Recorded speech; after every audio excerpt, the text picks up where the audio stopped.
A while back, I was catching up with my mom's neighbor, and he had followed my story for years and had been a member of the virtual Lisa cheering squad. And he jokingly asked me, "How in the world were you able to fall in love again? After all that you have been through, I would have expected that you were holding those boys back with a 10-foot pole." It doesn't work that way. I responded, "Love from 10 feet away is no love at all.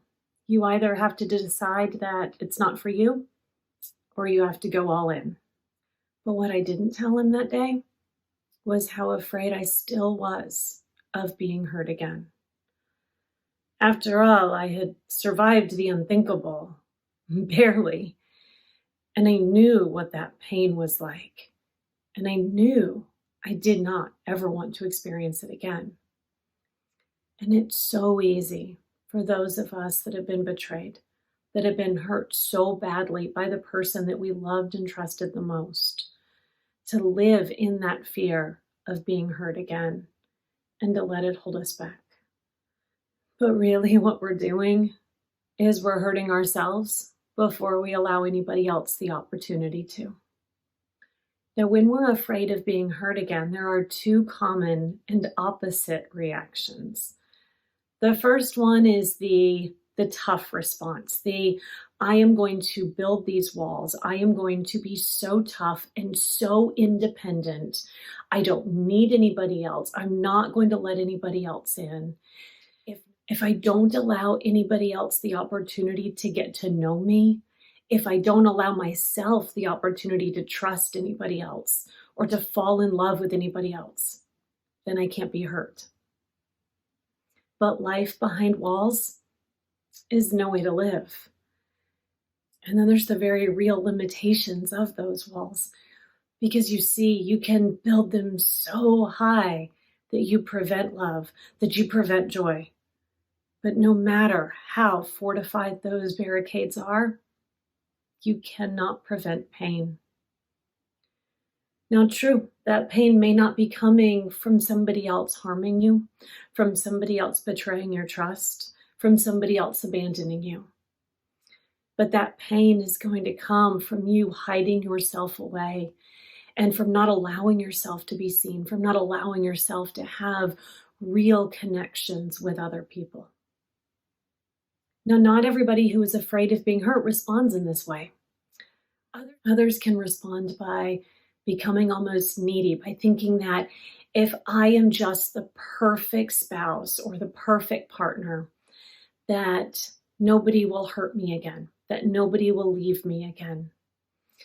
And so we turn ourselves inside out in order to try to anticipate and meet every need of the other person, thinking that if we're just enough, that we'll be okay and we won't be hurt.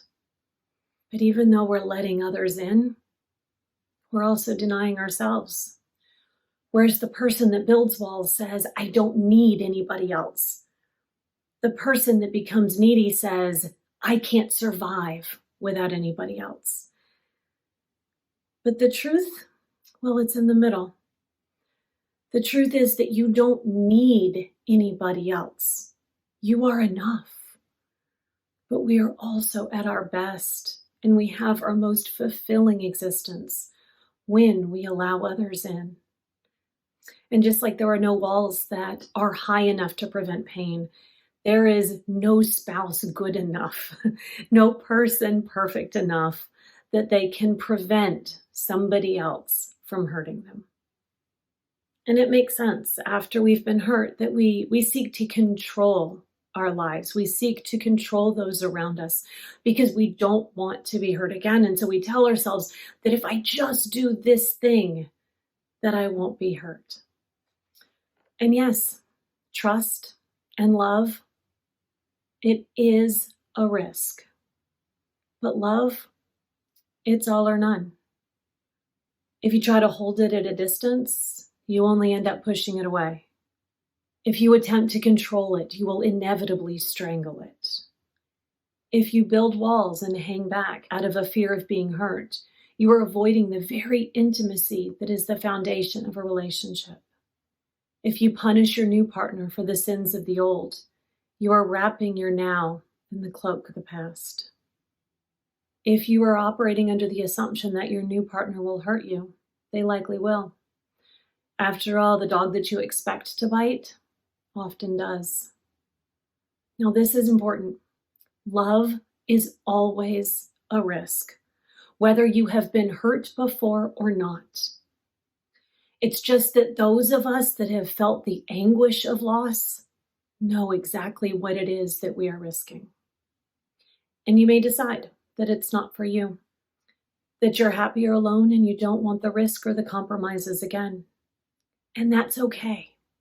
Life is not one size fits all. Tailor it to fit your specifications. But if you do decide you want to let love in, you have to embrace it, risks and all. That 10-foot pole may make you feel safer, but all it's doing is keeping love at arm's length. Because love is all or none.